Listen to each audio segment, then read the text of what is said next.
Right. तो first is the sun. Sun is the सूर्य, actually we call it in Hindi.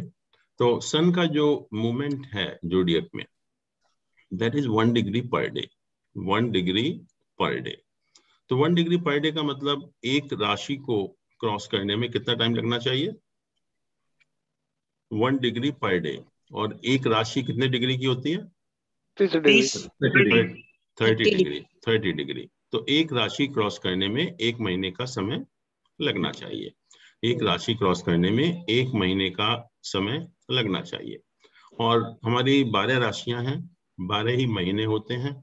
तो ये जो सोलर कैलेंडर हैं जो कि सन के मूवमेंट के ऊपर बेस्ड होते हैं, वो हमारे इंग्लिश कैलेंडर से कोइंसाइड कर जाते हैं। तो जैसे ही सन 0 डिग्री ऑफ द जोडियक या हम कहें मेष राशि में एंटर करता है, तो नए साल की शुरुआत हो जाती है। और हर महीने साइन चेंज करता है। तो हर महीने around 15th of the month actually वो साइन चेंज करता है। उसके हिसाब से ये हिंदी का जो नया महीना शुरू होता है। तो ये जो कैलेंडर है which is based on the movement of sun, it totally coincides with the English calendar. उसमें कोई डिफरेंस नहीं, क्योंकि सन का जो मूवमेंट है 365 डेज होता है सन के अराउंड, और वही हमारा ड्यूरेशन है फॉर द ईयर एक्चुअली।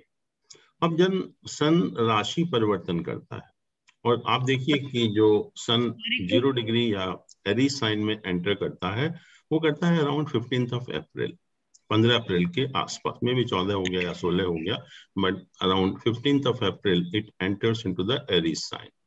तो नए साल की शुरुआत हुई। फिर 15 अप्रैल से 15 मई तक ये एरीज साइन में रहेगा, तो 1 महीने का ड्यूरेशन है। फिर 15 मई को साइन चेंज करेगा, it will go to the Taurus sign, तो सेकंड मंथ शुरू हो जाएगा। फिर 15 जून को जेमिनी साइन में एंटर करेगा, तो तीसरा महीना शुरू हो जाएगा। तो इस तरह से 12 महीने और 12 राशियां। और ये जो सन का मूवमेंट होता है नई राशि में, that is around the mid of the month, actually month के बीच में होता है। ये जैन साहब, लेकिन सन तो स्टैटिक होता है ना, मतलब मूव तो बाकी प्लैनेट्स करते हैं। हाँ, मूव तो अर्थ कर रही है, not sun actually, but sun appears to be moving because the earth is moving actually. आप देखते हैं ना सन, आप देखिए कि ईस्टर्न होराइजन में सुबह निकलता है, तो it appears to be moving from east to west, where that is earth का मूवमेंट। अर्थ का movement, basically this is the movement of the earth actually. Okay, but बाकी प्लैनेट्स भी तो सन के चारों तरफ घूम रहे हैं। बाकी तो हाँ, बाकी तो मूव कर ही रहे हैं, तो उनका मूवमेंट हम कंसिडर करेंगे अलग अलग जो है। बट सन का जब हम बात कर रहे हैं, तो basically that is the movement of earth actually. So the zodiac is basically movement of Earth around Sun. Correct, correct, you very correct. तो जिस मूवमेंट पर शनि राशि परिवर्तन करता है, जिस मूवमेंट पर शनि राशि परिवर्तन करता है, तो उस समय को हम क्या बोलते हैं? संक्रांति। संक्रांति या संक्रांति मतलब वर्ड आया संक्रमण। संक्रमण मीन्स की movement from one sign to another sign. तो संक्रांति हो गया वो।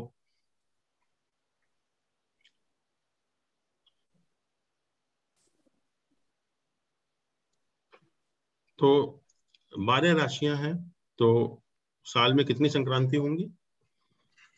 12 12 संक्रांति होती है।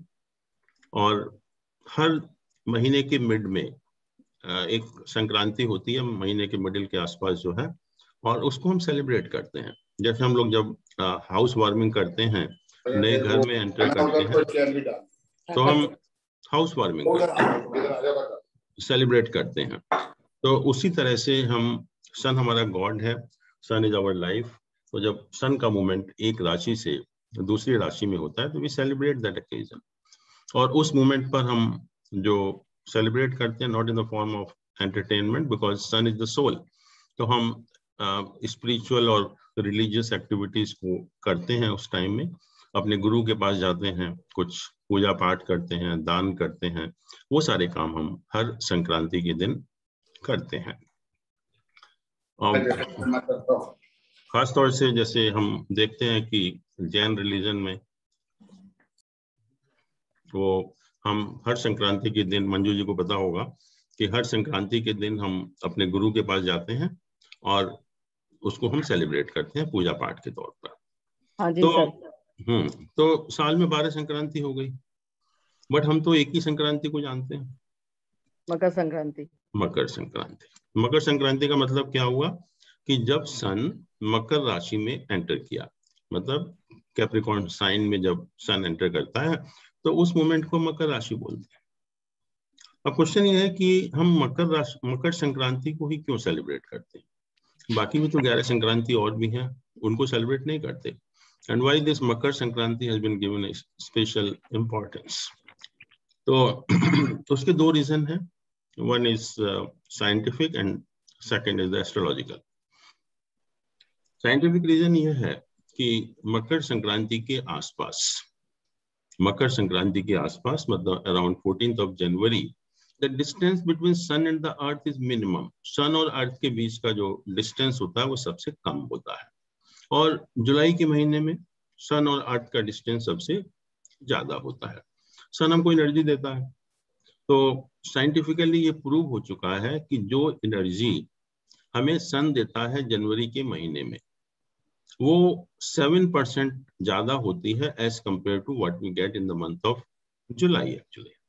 और यही रीजन है, आप देखिए कि नवंबर से मार्च तक हम कहते हैं हेल्दी सीजन है, क्योंकि सन बहुत पास होने से उसकी एनर्जी ज्यादा है, तो बैक्टीरिया वायरस वगैरह डेवलप नहीं हो पाते हैं अर्थ पर जो है। और जुलाई के महीने में देखिए आप, सबसे ज्यादा ये बैक्टीरिया और वायरस सबसे ज्यादा बीमारियां होती हैं, क्योंकि सन और अर्थ का जो डिस्टेंस है सबसे ज्यादा होता है। एस्ट्रोलॉजी में एक प्रिंसिपल भी है कि people who are born in the month of January, the people who are born in the month of January, they are physically stronger than the people who are born in the month of July, क्योंकि जुलाई में सन की energy हमें सबसे कम मिलती है और जनवरी के महीने में सन की एनर्जी हमें सबसे ज्यादा मिलती है। तो ये तो साइंटिफिक रीजन हो गया, it's valid reason, everybody knows कि ये नवंबर से मार्च के बीच में हमारा हेल्दी सीजन होता है, बीमारियां सबसे कम होती हैं पृथ्वी के ऊपर जो। और एस्ट्रोलॉजिकल रीजन क्या है? एस्ट्रोलॉजी में जो साल है उसको हमने दो पार्ट में डिवाइड किया, एक को हम कहते हैं उत्तरायण और एक को कहते हैं दक्षिणायन। उत्तरायण और दक्षिणायन। जब सन मकर राशि में एंटर करता है, कैप्रिकॉर्न साइन में एंटर करता है, उस समय उत्तरायण की शुरुआत होती है, और जब तक सन मिथुन राशि में या जेमिनी साइन में रहता है तब तक उत्तरायण का पीरियड रहता है। और बाकी टाइम में जब सन 4 नंबर राशि से और 9 नंबर राशि के बीच में रहता है 6 महीने का समय, उसको हम कहते हैं दक्षिणायन। ये माइथोलॉजी है कि जो उत्तरायण है वो देवलोक में कहते हैं कि एक दिन एक साल का होता है। तो जो उत्तरायण का पीरियड है वो 6 महीने का वो दिन होता है, और जो दक्षिणायन का पीरियड होता है 6 महीने का वो रात होती है। तो एस्ट्रोलॉजी में उत्तरायण को शुभ माना गया और दक्षिणायन को अशुभ माना गया। तो एक तरह से हमारे शुभ पीरियड की शुरुआत होती है, या हम कहेंगे कि अच्छे पीरियड की शुरुआत हो रही है, तो इसलिए हम उसको और जोर शोर से सेलिब्रेट करते हैं। आपने देखा भी होगा, अगर महाभारत देखी हो आपने, तो जब भीष्म पितामह बाणों की शैया पर लेटे हुए थे और उनको अपने प्राण को इच्छानुसार त्याग करने का वरदान भी था उनको, तो प्राण त्याग नहीं कर रहे थे। इतना कष्ट होने के बावजूद भी वो प्राण त्याग नहीं कर रहे थे। वो किसका वेट कर रहे थे? मकर संक्रांति। अगर आपको ध्यान हो तो उसमें आया था एक डायलॉग कि उत्तरायण का शुरुआत के वेट कर रहे हैं। जैसे ही उत्तरायण की शुरुआत होगी मैं प्राण त्याग कर दूंगा, क्योंकि शुभ समय होगा, तो उस शुभ समय में प्राण त्याग करना अच्छा रहेगा। तो he was waiting for Uttarayan actually. ऐसे ही अगर रामायण की बात करें तो कहते हैं कुंभकर्ण 6 महीने सोता था, 6 महीने जागता था, और कुछ लोग कहते हैं मूर्ख था, और तरह तरह की उपमाएं देते हैं। बट मैं कहता हूं कि उससे बड़ा मैनेजमेंट गुरु कोई नहीं हो सकता। He was highly learned person, और वो यही करता था कि उत्तरायण जो शुभ समय है उसमें जागता था, और जो दक्षिणायन अशुभ समय है उसमें सोता था, so that he get the maximum productivity, maximum efficiency.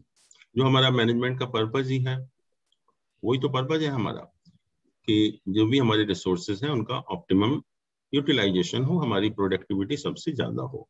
तो वो शुभ समय में जागता था, और अशुभ समय जो 6 महीने का होता था उसमें सोता था। और भी रीजन है कि मार्च के आसपास या जनवरी के बाद एक तो ठंड कम हो जाती है नॉर्थ इंडिया में, और दूसरा फसल वगैरह भी तैयार होने लगती है, तो उसकी भी हम तैयारी करते हैं। तो ये एक जो मकर संक्रांति का त्योहार है वो हर पर्टिकुलरली इंडिया के हर स्टेट में अलग अलग फॉर्म में सेलिब्रेट होता है। और इंडिया में नहीं बल्कि आसपास की आप कंट्रीज में भी देखेंगे, जैसे श्रीलंका है, थाईलैंड है, नेपाल है, उसमें भी बहुत जोर शोर से हम इसको सेलिब्रेट करते हैं। और तो ये सब जगह सेलिब्रेट होता है एक्चुअली। तो ये मकर संक्रांति सेलिब्रेट करने का रीजन हो गया कि बाकी संक्रांति को हमें नहीं पता है, बट मकर संक्रांति को हम सभी जानते हैं क्योंकि उसकी एक स्पेशल इम्पोर्टेंस है। और जो जानते हैं, जो जैसे आप लोग सब अब जान गए हैं, तो हम लोगों को हर संक्रांति सेलिब्रेट करनी चाहिए।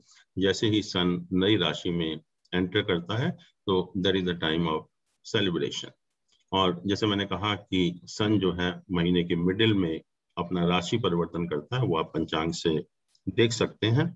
तो उस टाइम जो है हम लोग पूजा पाठ करते हैं या गुरु के पास जाते हैं, तो उस तरह से हम उसको सेलिब्रेट करते हैं। फिर मून की बात करते हैं, चंद्रमा। चंद्रमा को ज्योतिष में कहा कि ये फास्टेस्ट मूविंग प्लैनेट है, फास्टेस्ट मूविंग प्लैनेट। और एक दिन में जो इसका मूवमेंट होता है that is 13 to 15 degree. One day it moves 13 to 15 degree, 13 degree से 15 डिग्री के बीच में एक दिन में इसका मूवमेंट होता है। तो एक राशि को क्रॉस करने में कितना समय लगेगा? 2 दिन। 2 दिन से थोड़ा सा ज्यादा। And exactly it takes 2.25 day, 2.25 दिन। पूरा एग्जैक्ट जो है 2.25 दिन का समय लगता है मून को एक राशि क्रॉस करने में। और जब एक राशि क्रॉस करने में 2.25 दिन लगेंगे तो पूरा जोडियक क्रॉस करने में कितना समय लगेगा? 1 महीना 30 दिन। 28। It takes 27 days. अगर आप 2.25 को 12 से मल्टीप्लाई करिए तो you get 27 days. And to be exact it is 27.32 days, 27.32 days. तो इसलिए जो मून है वो एक राशि में 2.25 दिन रहता है, और एक पूरा जोडियक क्रॉस करने में इसको करीब 27 डेज लगते हैं, और 27 डेज के बाद फिर वापस वहीं पर आ जाता है। और जहां तक मून का सवाल है, हम सभी जानते हैं कि जब हम पढ़ेंगे डिटेल में कि हमारे जितने भी फेस्टिवल हैं they are based on lunar calendar. Lunar calendar और ल्यूनर कैलेंडर मतलब ल्यूनर मंथ, और ल्यूनर मंथ का जो ड्यूरेशन है that is from one full moon to another full moon. एक पूर्णिमा से दूसरी पूर्णिमा का जो ड्यूरेशन होता है उसको हम एक ल्यूनर मंथ कहते हैं या चंद्रमास कहते हैं। और जितने भी हमारे फेस्टिवल हैं वो सोलर ईयर के ऊपर बेस्ड नहीं है, वो ल्यूनर मंथ या ल्यूनर ईयर के ऊपर बेस्ड होते हैं। तो एक पूर्णिमा से दूसरी पूर्णिमा तक का जो ड्यूरेशन होता है that is basically known as one lunar month. और इसको हम 2 पार्ट में डिवाइड करते हैं। जब आप फुल मून देखते हैं फिर धीरे धीरे मून का साइज कम होता है, और एक समय आता है जब मून का साइज सबसे कम हो जाता है, तो उसको हम अमावस्या कहते हैं या न्यू मून डे कहते हैं। फिर हम मून का साइज बढ़ना शुरू हो जाता है, और फिर कुछ दिन के बाद जो है आप पूरा चंद्रमा या पूर्णिमा का दिन आ जाता है। तो ये 2 पार्ट हमने किए मंथ के, एक पूर्णिमा से अमावस्या तक का और दूसरा अमावस्या से पूर्णिमा तक का। तो पहला पार्ट है जो पूर्णिमा से अमावस्या का है, when the moon is getting darker, तो इसको हम कृष्ण पक्ष कहते हैं, कृष्ण पक्ष। और जो पीरियड है अमावस्या से पूर्णिमा तक जब मून का साइज बढ़ता है तो उसको हम शुक्ल पक्ष कहते हैं। शुक्ल का मतलब होता है brighter, moon is getting brighter, और कृष्ण मतलब मून इज गेटिंग डार्कर। और फिर हम जो कृष्ण पक्ष है और शुक्ल पक्ष है इसको 15-15 डेट्स में डिवाइड करते हैं, 15-15 तिथियों में डिवाइड करते हैं। तो हर पक्ष में 15 तिथियां होती हैं जैसा आप लोग सभी जानते हैं। तो ये मून का मूवमेंट है जोडियक के अंदर। फिर मंगल की बात करते हैं, मार्स की बात करते हैं। मार्स का जो मूवमेंट है जोडियक में दैट इज 30 to 45 मिनट्स पर डे, 30 to 45 मिनट्स। और जैसा आप जानते हैं कि 1 degree is equal to 60 minute, तो मूवमेंट इज 30 to 45 मिनट्स पर डे। तो जब 30 से 45 मिनट एक दिन में मूव करेगा तो एक साइन को क्रॉस करने में कितना समय लगेगा? 45 days. Yeah, it takes 45 to 60 days, 1.5 to 2 months. क्योंकि अगर 30 से मूव करेगा तो 60 डेज लगेंगे, 45 से करेगा तो 45 डेज लगेंगे। तो मार्स जो है वो एक राशि में 1.5 महीने से लेकर 2 महीने तक का समय में रहता है। फिर मरकरी की बात करें, बुध की बात करें, तो जो बुध का मूवमेंट है जोडियक में, that is 65 to 100 minutes per day. 65 to 100 minutes per day. That is more than a degree, slightly more than a degree. तो ये भी जो मरकरी है, ये भी एक साइन क्रॉस करने में करीब करीब 1 महीने का समय लगाता है। और जो खास बात ये है about this movement of sun and Mercury, कि सन और मरकरी का जो मूवमेंट है वो इस तरह से होता है कि दोनों के बीच में at a time distance can not be more than 27 degree. Sun और मरकरी के बीच में किसी भी मूवमेंट पर जो डिस्टेंस है वो 27 डिग्री से ज्यादा नहीं हो सकता। तो जब भी आप हॉरोस्कोप देखेंगे अपना, तो आप देखेंगे कि सन और मरकरी जो है बिल्कुल पास पास होते हैं और ज्यादा से ज्यादा उसमें एक राशि का अंतर हो सकता है, एक राशि से ज्यादा अंतर नहीं हो सकता। तो इसलिए कहते हैं कि सन और मरकरी का जो मूवमेंट है वो इस तरह से है कि दोनों के बीच में at a time distance can not be more than 27 degree. फिर वीनस की बात करते हैं, शुक्र की, और शुक्र का भी मूवमेंट जो है वो 62 to 82 मिनट्स पर डे है। 62 जुपिटर रह गया सर बीच में? हाँ जी, जुपिटर रह गया बीच में? नहीं, आ रहे हैं, will come to that also. अभी हम जो फास्ट मूविंग प्लैनेट है उनकी बात कर रहे हैं। ओके, तो ओके सर। हाँ, सब आएंगे। तो वीनस जो है वो भी जो उसका मूवमेंट है 62 to 82 मिनट्स पर day. It means that again remains in a sign for about a month. और जैसे सन और मरकरी के बीच में जो डिस्टेंस है that can not be more than 27 degree, उसी तरह से सन और वीनस के बीच की दूरी किसी भी मूवमेंट पर it can not be more then 47 degree. 47 degree से ज्यादा नहीं हो सकती। तो सन और मरकरी के बीच का जो मैक्सिमम डिस्टेंस है दैट इज 27 डिग्री, और सन और वीनस के बीच का जो मैक्सिमम डिस्टेंस है दैट इज 47 डिग्री। तो इसका अर्थ ये हुआ कि सन और मरकरी के बीच में एक राशि का अंतर हो सकता है जोडियक में, और सन और वीनस के बीच में 2 राशियों का अंतर हो सकता है। आपके हॉरोस्कोप में 2 राशियों से ज्यादा अंतर नहीं होना चाहिए। अब हाँ, तो अब हम जुपिटर पर आते हैं, गुरु बृहस्पति जिसको बोलते हैं। अब now we are coming to slow moving planets. ये तो हमने देखा कि थोड़े फास्ट मूविंग है। अब जो भी प्लैनेट हम डिस्कस कर रहे हैं वो हम कहते हैं स्लो मूविंग, या उनकी जो स्पीड है काफी स्लो है। जुपिटर की जो स्पीड है जोडियक में that is 5 to 15 minutes per day. 5 to 15 minutes per day. It means it remains in a sign for 1 year. It remains in a sign for 1 year. 1 साल के बाद राशि परिवर्तन करता है, 1 साल के बाद। तो अभी आप देखेंगे कि जुपिटर जो है इस समय एक्वेरियस साइन में मूव कर रहा है, और अगले साल मार्च के महीने में ये राशि परिवर्तन करेगा। It will go to the Pisces sign. तो एक राशि में 1 साल, तो पूरी जोडियक क्रॉस करने में कितना समय लगेगा? 12 साल। सिंपल कि एक राशि में जब 12 साल पूरा। तो जब एक राशि क्रॉस करने में 1 साल का समय लगाता है तो नेचुरली 12 राशि क्रॉस करने में 12 साल का समय लगता है। और जो कुंभ का मेला होता है जो हम लोग सेलिब्रेट करते हैं इंडिया में, that is directly related with the movement of Jupiter in the zodiac, movement of Jupiter in the zodiac. तो इसलिए आप देखते हैं कि कुंभ का मेला 12 साल के बाद होता है एक पर्टिकुलर जगह पर। कुंभ का मेला एक पर्टिकुलर जगह पर 12 साल के बाद होता है। एक्सक्यूज मी जैन साहब, लेकिन इस साल जो कुंभ का मेला हुआ है उसमें कुछ what I read in the newspaper is that कि वो अगले साल होना था, बट इन्होंने कुछ कैलकुलेशन करके इस साल करवा लिया। सो नहीं नहीं नहीं, ऐसा देखिए ऐसा नहीं हुआ। इस बार क्या हुआ कि this is basically based on the movement of two planet, one is the sun and another is the Jupiter. Sun और जुपिटर के मूवमेंट पर है। तो इस समय बाई चांस जो सन एग्जॉल्टेड उसी टाइम हो गया जैसे ही जुपिटर ने उस राशि में एंटर किया। नॉर्मली ऐसा होता नहीं है, but somehow this year the position of planet was that कि स्टार्टिंग में ही हो गया वो सन और जुपिटर का जो कॉम्बिनेशन होता है। तो इसीलिए करीब 1 साल पहले हो गया है। बट ये लोग जो कहते हैं करा लिया या नहीं करा, ऐसा नहीं है। This is exactly based on the movement of planets only.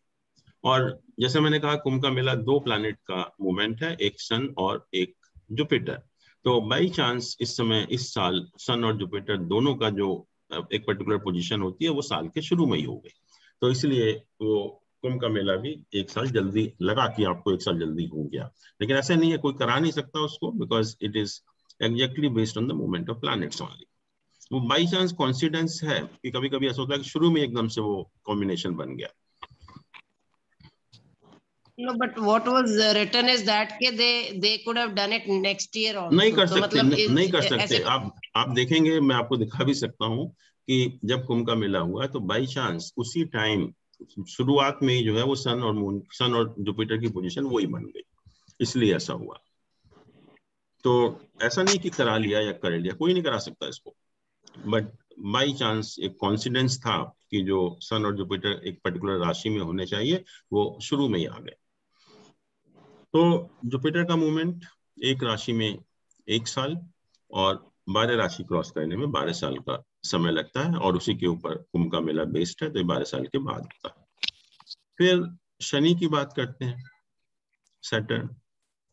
Shani जो है वो स्लोएस्ट मूविंग प्लैनेट है, इसकी स्पीड सबसे कम होती है and it moves at the rate of 2 minutes per day, 2 minutes पर डे।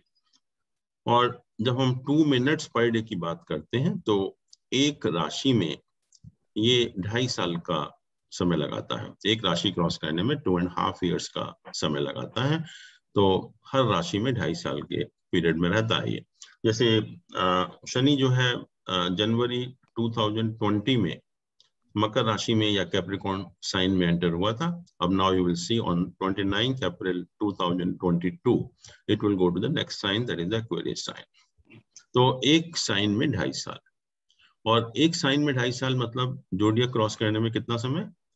30 साल 30 साल 30 ईयर या। तो 30 साल के बाद वही पोजीशन आती है, 30 साल के बाद शनि की वही पोजीशन आती है। तो इसलिए जोडियक को पूरा क्रॉस करने में इट टेक्स 30 इयर्स। और आपने 7.5 वगैरह का नाम सुना भी होगा कि 7.5 का मतलब होता है कि द मूवमेंट ऑफ सैटर्न इन 3 राशिस, क्योंकि एक राशि में 2.5 साल रहता है। तो ये बेसिकली जो सैटर्न का मूवमेंट है वो 3 राशियों में है, तो उसको हम 7.5 साल का समय बोलते हैं। तो ये शनि हो गया। और now Rahu Ketu. Rahu Ketu they move at the rate of 3 minutes per day, 3 minutes per day. और 3 मिनट का मतलब होता है कि एक राशि में ये 1.5 साल का समय लगाते हैं। एक राशि क्रॉस करने में दे टेक 1.5 ईयर। तो पूरा जोडियक क्रॉस करने में कितना समय लगेगा? 18 साल 18 साल। तो they will come back in the same position after 18 years.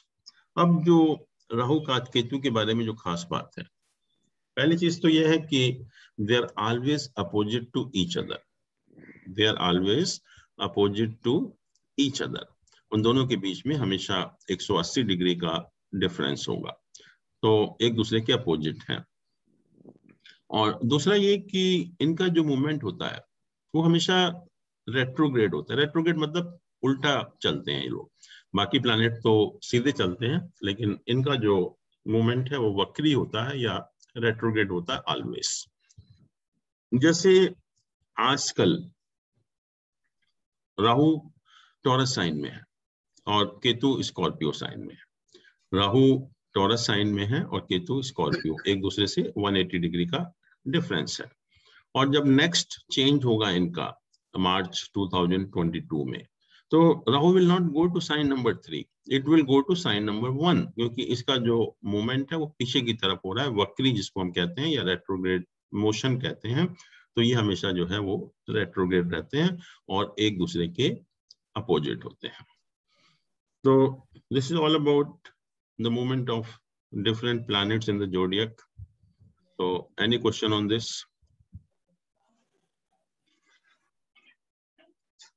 Nahi.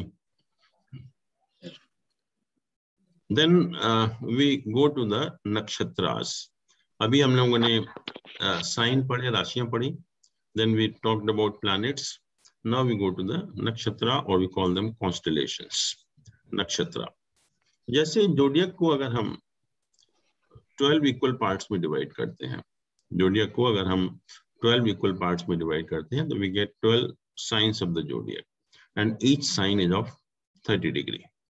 ऐसे ही जब हम जोडियक को 27 इक्वल पार्ट्स में डिवाइड करते हैं, जोडियक को जब हम 27 इक्वल पार्ट्स में डिवाइड करते हैं, तो what we get is the 27 nakshatras, 27 constellations.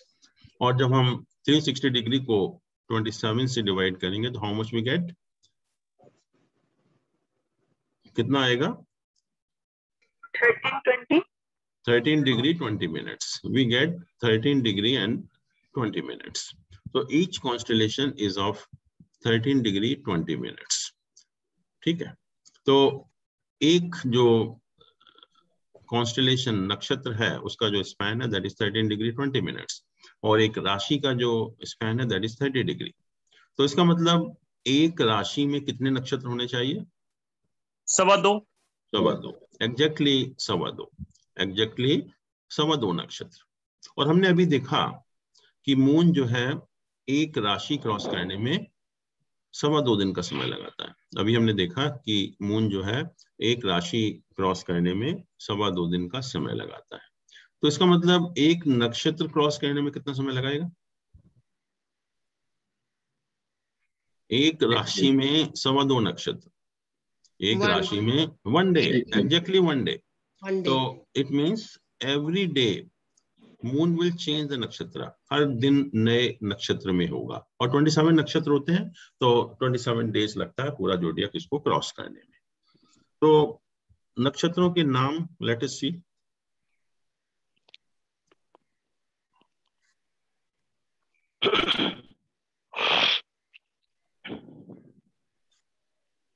Ardra,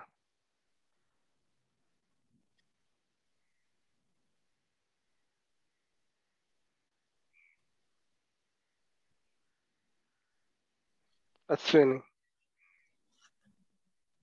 हाँ, इससे पहले मैं एक चीज और बता दूं आपको कि हर राशि का एक प्लैनेट लॉर्ड होता है, स्वामी होता है। हर राशि का एक प्लैनेट लॉर्ड होता है, मतलब each planet is a lordship of rashis. तो जो 2 राशियां हैं, एरीज एंड स्कॉर्पियो, राशि number 1 and 8, Aries and Scorpio, इन दोनों का लॉर्ड है Mars, Mangal. Aries and Scorpio का स्वामी जो होता है वो मंगल होता है। इसी तरह से टॉरस और लिब्रा, राशि number 2 and 7, they have the lordship of Venus, शुक्र उनका लॉर्ड होता है। इसी तरह से राशि 3 and 6, जेमिनी एंड वर्गो, तो they have a lordship of Mercury, Budh actually में। और जो कैंसर साइन है उसका मून लॉर्ड होता है, और जो लियो साइन है उसका लॉर्ड सन होता है। और जो राशियां 9 and 12 हैं, 9 मीन्स सेजिटेरियस, 12 मीन्स स्पाइसेस, तो इन 2 राशियों का जो लॉर्ड है वो जुपिटर है, गुरु है। और जो बाकी 2 राशियां बची 10 and 11, कैप्रिकॉर्न एंड एक्वेरियस, इन दोनों का जो लॉर्ड है दैट इज सैटर्न। तो ये हर प्लैनेट किसी ना किसी राशि का लॉर्ड होता है। तो ये हर राशियां जो हैं वो किसी ना किसी प्लैनेट के स्वामित्व में आती हैं। तो राशि स्वामी का इम्पोर्टेंस क्या है? सर 5th राशि का कौन है? 5th राशि का सन। तो जब हम देखेंगे कि हर राशि की कैरेक्टरिस्टिक्स, तो then you will say that this characteristics are also influenced by these planets who are the lord of these rashis. तो हमारी सारी कैरेक्टरिस्टिक्स भी उसी के ऊपर डिपेंड करेंगे। तो अब ये नक्षत्र हैं, और जैसा हमने कहा कि हर नक्षत्र जो है वो 13 डिग्री 20 मिनट का होता है। तो जो पहला नक्षत्र है वो 0 से 13 डिग्री 20 मिनट्स तक, 0 से 13 डिग्री 20 मिनट्स, और जिस पहले नक्षत्र का नाम है अश्विनी, अश्विनी। फिर 13 डिग्री 20 मिनट से 26 डिग्री 40 मिनट्स, 13 डिग्री 20 मिनट आप ऐड करते चले जाइए। तो 13, 22, 26, 40 that is Bharani, Bharani nakshatra. Then 26, 40 to 40 degree that is Krittika. Then 40 to 53, 20 that is Rohini. तो इस तरह से हम ऐड करते चले जाएंगे। तो पहला Ashwini, Bharani, Krittika, Rohini, Mrigashira, Ardra, Punarvasu, Pushya and Ashlesha. So this is the first set of 9 nakshatras. First set of 9 nakshatras. तो ये कितनी राशियों को कवर करेगा? ये जो 9 नक्षत्र हैं, how many राशि this should cover? एक राशि में 2.25, तो 9 नक्षत्र कितनी राशियों में होंगे? 4 में, 4 राशियों में। Very good. तो ये जो पहली 0 से लेके 120 डिग्री ऑफ द जोडियक, ये हम कहें कि Aries to Cancer sign, Aries to Mesh राशि से कर्क राशि तक ये जो 120 डिग्री का डिस्टेंस है वो इन 9 नक्षत्रों से कवर होता है। अश्विनी, भरणी, कृतिका, रोहिणी, मृगशिरा, आद्रा, पुनर्वसु, पुष्य, अश्लेषा। फिर हम नेक्स्ट पे जाते हैं। यहाँ 120 तक तो यहाँ पर हो गया। तो 120 to 133 डिग्री 20 मिनट्स, ये मघा हो गया। फिर 133, 20 to 146, 40 ये पूर्व फागुनी हो गया। फिर 146, 20 to 160 degree that is Uttar Phalguni, और इसी तरह से Uttar Phalguni, then Hasta, then Chitra, then Swati, then Vishakha, then Anuradha, then Jyeshtha. तो ये next set of 9 nakshatras, and this will cover 4 rashis and starting from Leo to Scorpio, Leo to Scorpio. फिर लास्ट की 9 राशियां, 9 नक्षत्र, ये हमारा 240 से 253, 20 हो गया, तो इसको मूला नक्षत्र कहते हैं। फिर 243, 20 to 56, 40 ये पूर्व आषाढ़ हो गया। ऐसे ही फिर उत्तर आषाढ़, फिर श्रावण, फिर धनिष्ठा, फिर सतविशाख, फिर पूर्व भाद्रपद, उत्तर भाद्रपद एंड रेवती। ये हमारे 27 नक्षत्रों के नाम हैं, और वी हैव 3 सेट्स ऑफ 9 नक्षत्र each. Why we have written 3 sets? Because इनके जो लॉर्ड होते हैं वो सेम होते हैं। जैसे फर्स्ट नक्षत्र ऑफ ईच सेट, अश्विनी, मघा और मूला, जैसे राशियों के लॉर्ड होते हैं ऐसे ही नक्षत्रों के भी लॉर्ड होते हैं। तो फर्स्ट नक्षत्र of each set has a lordship of Ketu. तो अश्विनी, मघा और मूला का जो लॉर्ड हुआ केतु हो गया। इसी तरह से सेकंड सेट ऑफ ईच नक्षत्र, भरणी, पूर्व फागुनी एंड पूर्व आषाढ़, द लॉर्ड इज वीनस, शुक्र। Then Kritika, Uttar Faguni and Uttar Ashada, Lord is Sun. Rohini, Hast and Shravan, Lord is Moon. Mrakshara, Chitra and Dhanishta, Mars. Adra, Swati and Satvishak, Rahu. Punarvasu, Vishakha, Purva Bhadrapad, Mercury. Pushya, Anuradha, Uttar Bhadrapad, Shani, Saturn. Aslesha, Jyeshta and Revati, Mercury. तो ये हर नक्षत्रों के Lord है, हर नक्षत्र के Lord है। और हम क्या करते हैं कि हर नक्षत्र को, because each nakshatra is of 13 degree 20 minutes, we further divide each nakshatra into 4 equal parts. We further divide each nakshatra into 4 equal parts. तो अगर आप 13 degree 20 minutes को 4 equal parts में divide करेंगे तो एक पार्ट कितना होगा? 4.4 13 degree 20 minutes 3 degree and 20 minutes. It will be 3 degree and 20 minutes. तो 13 डिग्री 20 मिनट के अगर हम 4 पार्ट करेंगे तो हर पार्ट जो होगा 3 डिग्री 20 मिनट्स का होगा। And these are basically known as padas of the nakshatra, नक्षत्रों के पद। तो एक नक्षत्र में 4 पद होते हैं, and each पद is of 3 degree and 20 minutes.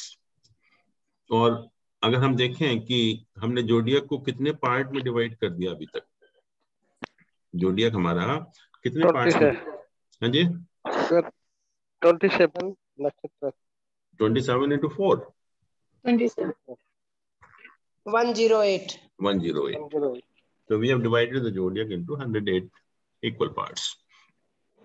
अब क्वेश्चन ये होता है कि जब फैमिली में बर्थ होता है तो हम सभी को शायद एक्सपीरियंस होगा कि जैसे ही फैमिली में बर्थ होता है तो हम एस्ट्रोलॉजर के पास जाते हैं, क्या पूछते हैं उससे? कौन से पाद में हुआ है बच्चा? मूलों में तो नहीं हुआ बच्चा? हाँ, बच्चे का जन्म गंडमूल नक्षत्र में तो नहीं हुआ है। This is a basic question which is being asked by everyone. सबसे पहला क्वेश्चन जैसे ही फैमिली में कोई बच्चे का जन्म होता है, सबसे पहले हम एस्ट्रोलॉजर से यही पूछते हैं, ये बताओ कि बच्चे का जन्म गंडमूल नक्षत्र में तो नहीं हुआ है। तो क्वेश्चन ये है कि पहले तो गंडमूल नक्षत्र है क्या, और दूसरा अगर गंडमूल नक्षत्र में हुआ है तो उसका क्या प्रभाव होगा उसका जो है नेटिव के ऊपर जो है। तो इसमें अगर आप देखेंगे कि first and last of each set, first nakshatra and the last nakshatra of each set, तो we have 6 nakshatras, Ashwini, Ashlesha, Magha, Jyeshtha, Mula and Revati. तो इन 6 नक्षत्रों को हम गंडमूल नक्षत्र के नाम से जानते हैं। इन 6 नक्षत्रों को हम गंडमूल नक्षत्र के नाम से जानते हैं। और जब हम कहते हैं कि आपकी जन्म राशि क्या है, आपका जन्म नक्षत्र क्या है, तो बर्थ के समय मून जिस राशि में होता है, जिस साइन में होता है, वो आपकी जन्म राशि बन जाती है। और बर्थ के समय मून जिस नक्षत्र में होता है वो आपका बर्थ नक्षत्र बन जाता है। तो we have to see the position of moon actually. Moon किस राशि में है और मून किस नक्षत्र में है। तो गंडमूल नक्षत्र का अर्थ है कि बर्थ के टाइम बच्चे का जो नक्षत्र है वो इन 6 में से तो एक नहीं है, अश्विनी, अश्लेषा, मघा, ज्येष्ठा, मूला और रेवती। और अगर इन 6 नक्षत्रों में से एक होता है तब हम कहते हैं कि बच्चे का जन्म गंडमूल नक्षत्र में हुआ है, राइट। और क्या करते हैं उसके बाद? फिर पूजा करवाते हैं, पूजा कराते हैं। और हमने देखा कि 27 दिन के बाद वही नक्षत्र वापस आएगा, क्योंकि मून जो है 27 दिन में सारे नक्षत्र क्रॉस कर लेता है। तो जन्म के एग्जैक्टली 27 डेज के बाद moon will come back to the same nakshatra. तो जब उसी नक्षत्र में आता है तो उस दिन हम उसकी पूजा कराते हैं। और कहा यह जाता है कि अगर बच्चे का जन्म अगर गंडमूल नक्षत्र में होता है तो जन्म के समय फादर को कुछ ना कुछ प्रॉब्लम फेस करनी पड़ती है। तो फादर के लिए थोड़ा सा डिफिकल्ट पीरियड होता है, but that too only at the time of birth. ऐसा नहीं कि परमानेंट है, कि जब ऐसे टाइम में अगर बच्चे का जन्म होता है तो आप देखेंगे कि जन्म के समय फादर को कुछ ना कुछ प्रॉब्लम आती है। और खास तौर से जब ये ज्येष्ठा और मूला में होता है, ये 2 नक्षत्र जो है ज्येष्ठा और मूला में, तब कहते हैं कि पहले टाइम में तो father and the child they never used to see the face of each other. काफी लंबे टाइम तक या तो फादर छोड़ के चला जाता था या बच्चे को कहीं भेज दिया जाता था। तो they never used to see the face of each other 8-9 साल तक जो है। It supposed to be so serious. But आजकल जैसे मैंने कहा कि नक्षत्र के 4 पद होते हैं, हर नक्षत्र के 4 पद होते हैं। तो we have to consider the junction point. जैसे हम कहें कि अश्लेषा और मघा का जंक्शन पॉइंट क्या हुआ, अश्लेषा और मघा का जंक्शन पॉइंट क्या हुआ? अश्लेषा का लास्ट पद और मघा का पहला पद। That is the exact junction point of these 2 nakshatras. 120 degree to 123 degree 20 minute. Very good. 120 नहीं, 120 से 3 डिग्री 20 मिनट पहले। 116 डिग्री 40 मिनट से 123 डिग्री 20 मिनट, 3 डिग्री पहले, 3 डिग्री 20 मिनट मतलब लास्ट पद इसका। 120 से 3 डिग्री 20 मिनट मतलब 116 डिग्री 40 मिनट से शुरू करके 123 डिग्री 20 मिनट का जो ये स्पैन है, that is the exact junction point of this 2 nakshatras. ठीक है। ऐसे ही अगर हम ज्येष्ठा और मूला का देखें तो एग्जैक्ट जंक्शन पॉइंट क्या होगा? ज्येष्ठा का लास्ट पद और मूला का पहला पद। तो 240 में से 3 डिग्री 20 मिनट्स कम कर दीजिए और 240 में 3 डिग्री 20 मिनट्स ऐड कर दीजिए। तो that is the exact junction point. तो ऐसे ही रेवती और अश्विनी का, रेवती का लास्ट पद और अश्विनी का पहला पद, रेवती का लास्ट पद और अश्विनी का पहला पद, मतलब 3 डिग्री 20 मिनट 0 से पहले और 3 डिग्री 20 मिनट 0 के बाद में, तो वो एग्जैक्टली जंक्शन पॉइंट होता है, that is the exact junction point.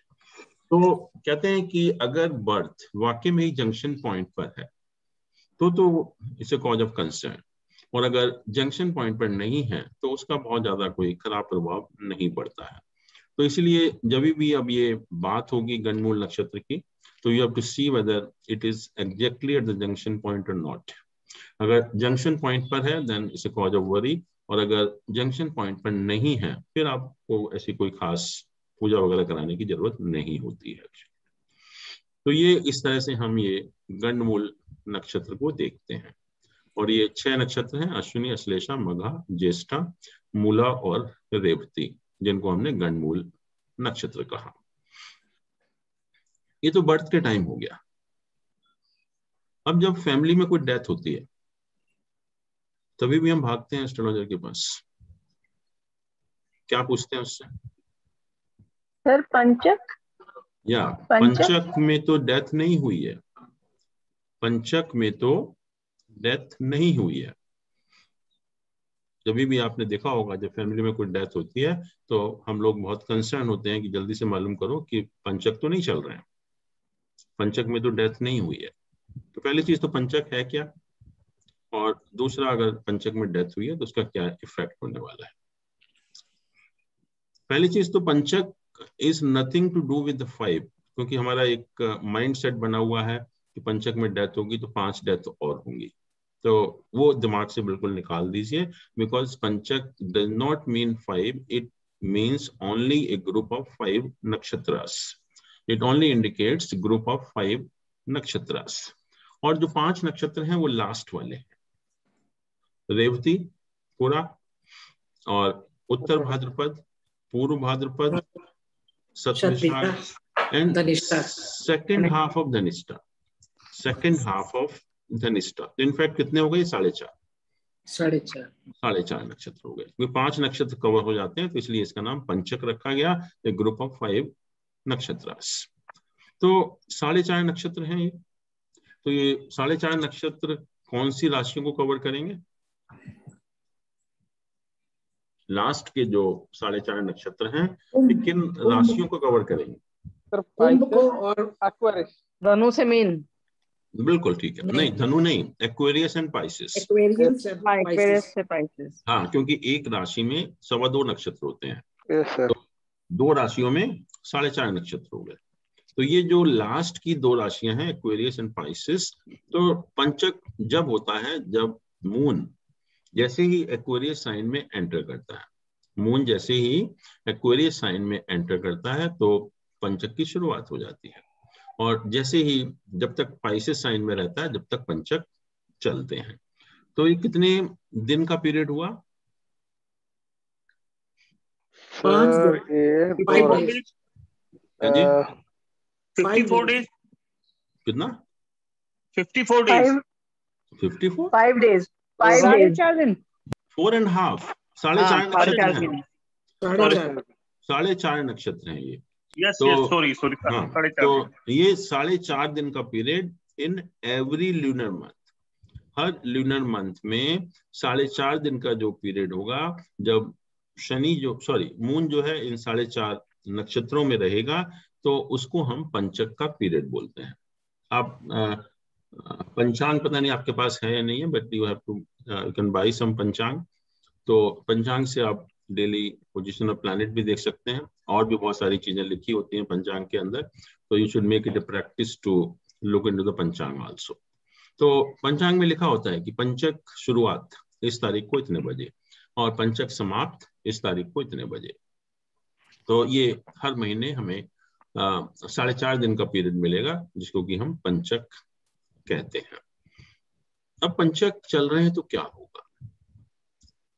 पंचक चल रहे हैं तो क्या होगा? जैसे मैंने कहा कि एक माइंड सेट है हमारा, और लोग यही सोचते हैं कि अगर पंचक चल रहे हैं और डेथ होती है तो 5 डेथ और होंगी फैमिली में। No, nothing to do with 5।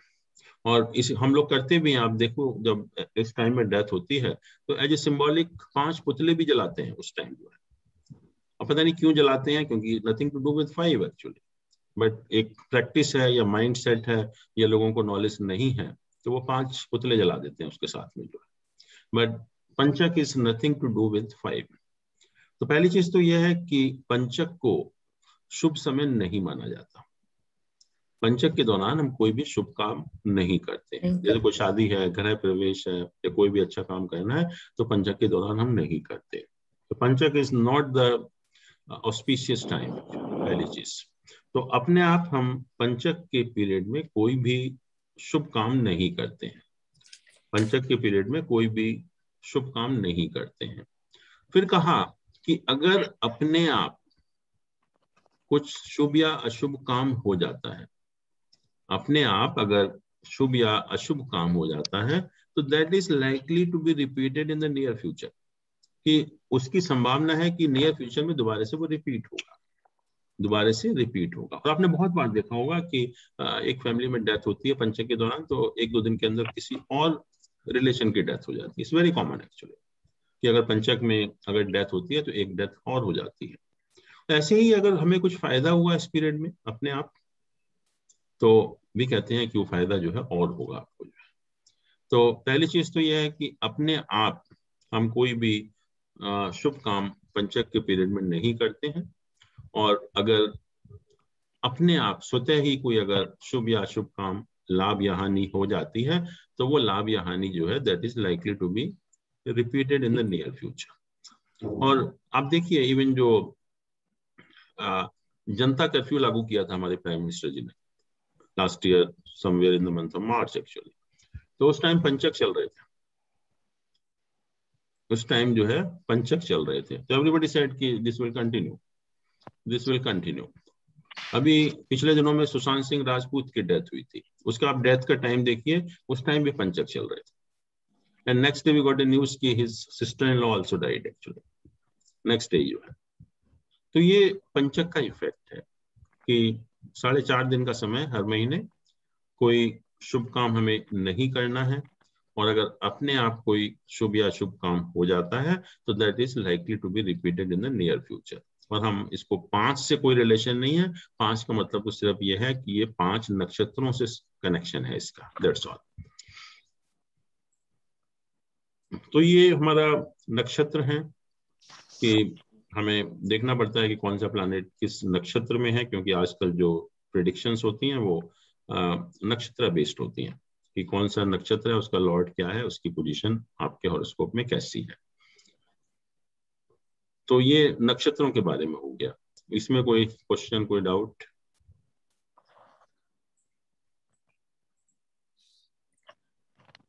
Sir ये आपने बताया अश्विनी, अश्लेषा, मघा, ज्येष्ठा, मूल और रेवती, ये 6 नक्षत्र, 6 जो है नक्षत्र।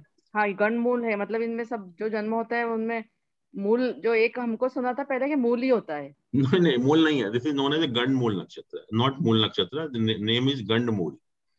तो गंड मूल इज बेसिकली दिस 6 नक्षत्र, first and last of each set. और इसमें 27 दिन की पूजा होती है, वही है? वही 27 दिन के बाद जो पूजा होती है, जो वो जब 27 दिन के बाद वो नक्षत्र वापस आएगा तो उस टाइम हम लोग इसकी पूजा करते हैं। और जैन साहब, अगर किसी ने उस वक्त नहीं करवाई और बच्चे के जन्म के उस वक्त, तो क्या बाद में भी करवाई जा सकती है? नहीं, बाद में कराने का कोई फायदा नहीं है, क्योंकि जो प्रॉब्लम होनी है वो शुरू में ही होती है, ना कि बाद में। तो इसलिए अर्लीस्ट पॉसिबल टाइम वही है कि जैसे ही नेक्स्ट नक्षत्र आया 27 दिन के बाद, तो आप करा लीजिए। और इनका इफेक्ट जो भी खराब इफेक्ट है वो कब तक चलता है अगर आप पूजा ना कराओ तो? बस मतलब मैक्सिमम 2-3 महीने तक। ऐसा इस long, not a long term actually effect, is very short term and it is around that birth time only. Okay. तो नेटिव को कोई नुकसान नहीं होता है उसके गंड मूल के बर्थ? नेटिव को कोई नुकसान नहीं है, उसके फादर को है। फादर को नुकसान होता है, नेटिव को कोई नुकसान नहीं होता।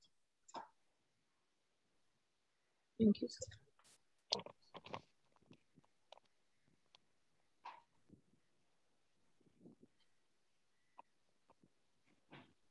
तो ये हमारे नक्षत्र हो गए, साइन, प्लैनेट, नक्षत्र। Now we come to houses. और जो इसमें चार ही चीजें हैं आपकी, sign, planet, nakshatra and houses, ये चार चीजें अगर आपको क्लियर हो जाती हैं तो प्रेडिक्शन करना बहुत आसान है। It's just a common sense. तो इसको आप अच्छी तरह फिर समझना पड़ेगा कि हाउसेस क्या है। और जैसा आप देखते भी हैं कि हर हाउस से हम लाइफ की कुछ चीजें देखते हैं, कुछ लाइफ के जो एस्पेक्ट है उनको एग्जामिन करते हैं। और लोगों में बड़ा कंफ्यूजन होता है कि किस हाउस से हम क्या देखें, कहीं किसी किताब में कुछ लिखा हुआ है, किसी किताब में कुछ लिखा हुआ है। तो हमें समझना पड़ेगा कि ये जो हाउसेस हैं हमारे क्या हैं। अगर एक बार हम समझ लेंगे कि जो हाउसेस हैं तो हमारे लिए बहुत आसान हो जाएगा। तो हम स्टार्ट करते हैं फर्स्ट हाउस से। फर्स्ट हाउस, और फर्स्ट हाउस को हम असेंडेंट भी कहते हैं या लग्न भी कहते हैं। फर्स्ट हाउस को या तो असेंडेंट या लग्न भी उसको हम कहते हैं। And that is the starting point of your horoscope, first house. अगर आप जोडियक को देखिए किसी भी डायरेक्शन में, zodiac is moving on its own axis 360 degree in 24 hours. तो मान लीजिए अगर हम एक डायरेक्शन में देख रहे हैं तो क्या दिखाई पड़ेगा आपको वहां पर?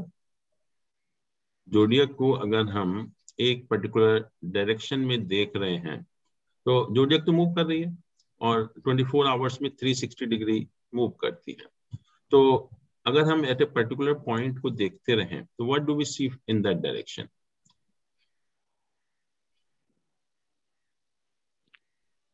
हर 2 घंटे के बाद एक साइन 30 डिग्री का होता है। 360 डिग्री मूव करने में 24 घंटे लगते हैं, तो 30 डिग्री मूव करने में 2 घंटे लगेंगे। तो after every 2 hours you find a new sign appearing in the zodiac. After every 2 hours, approximately every 2 hours, you find a new sign appearing in the zodiac. यही तो होगा कि अगर हम एक पर्टिकुलर डायरेक्शन में देखें, क्योंकि जोडियक तो मूव कर रही है और जोडियक मूव करती है 360 डिग्री इन 24 आवर्स। तो हर 2 घंटे के बाद आपको वहां पर एक नया साइन अपीयर होगा जोडियक का। और अगर बर्थ के टाइम या जिस टाइम का हमें हॉरोस्कोप बनाना है, either at the time of birth or at the time for which you are going to cast the horoscope, उस टाइम में अगर आप ईस्टर्न होराइजन की तरफ देखें, उस टाइम अगर आप ईस्टर्न होराइजन की तरफ देखें तो जोडियक का जो पॉइंट अपीयर होता है, जोडियक का जो पॉइंट ईस्टर्न होराइजन में अपीयर होता है बर्थ के टाइम या जिस टाइम का आप हॉरोस्कोप बनाने जा रहे हैं, उस पॉइंट को हम असेंडेंट कहते हैं, लग्न कहते हैं या फर्स्ट हाउस कहते हैं। तो फर्स्ट हाउस या असेंडेंट या lagna is nothing but the sign rising in the eastern horizon at the time of birth और at the time for which you are going to cast the horoscope.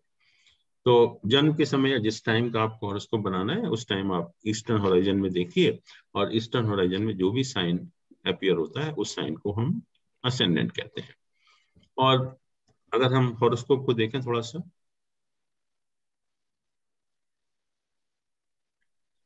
तो ये हमारा first house होता है। इसमें जो हम बात करेंगे डिफरेंट स्टाइल की, but this is north Indian style which is very commonly used by us. तो ये हमारा लग्न होता है, फर्स्ट हाउस। तो क्या हुआ कि इस जब व्यक्ति का जन्म हुआ तो उस समय ईस्टर्न होराइजन में 6 नंबर राशि या वर्गो साइन अपीयर हो रहा था। या एग्जैक्ट पॉइंट ये यहाँ से देख सकते हैं, असेंडेंट वर्गो साइन में 16 degree 10 minutes. So that was the point rising in the eastern horizon. So that becomes the first house. तो जो भी साइन 6 नंबर आया उसको हमने फर्स्ट हाउस में लिख दिया, जो भी साइन आया उसको हमने फर्स्ट हाउस में लिख दिया। तो बाकी साइन को हम सीक्वेंस में लिख देते हैं, 6, 7, 8, 9, 10, 12 साइन जो है पूरा इस सीक्वेंस में आ जाएंगे। And you see we are moving here anti-clockwise. We are moving here anti-clockwise. तो पहला जो भी साइन बर्थ के टाइम राइज कर रहा था उसको हमने फर्स्ट हाउस में लिख दिया और बाकी राशियों को सीक्वेंस में दूसरी राशियों में लिख दिया। तो ये हमारे 12 हाउसेस हो जाते हैं। फर्स्ट हाउस ये है, second house, third house, fourth house, 5th, 6, 7, 8, 9, 10, 11, 12। तो 12 राशियां हैं, 12 ही हाउसेस भी हैं। ठीक, अब क्वेश्चन ये है कि हाउसेस हैं क्या ये, and what do we examine from each house, what do we assess from each house, कौन सा हम लाइफ का एस्पेक्ट हर हाउस से एग्जामिन करते हैं। और जो सिंपल तरीके से लें, अगर लेमन लैंग्वेज में लें हम इसको, तो houses are nothing but the life cycle of the native.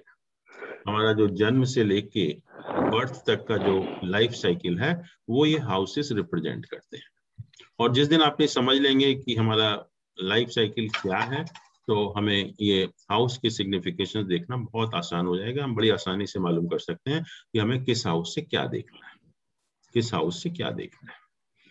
तो ये हमारा टोटल लाइफ साइकिल है, from birth to death, from birth to death.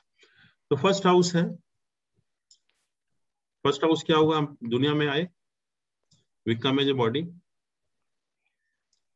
Body आती है सबसे पहले हमारी, एंड हाँ जी, तो पार्डन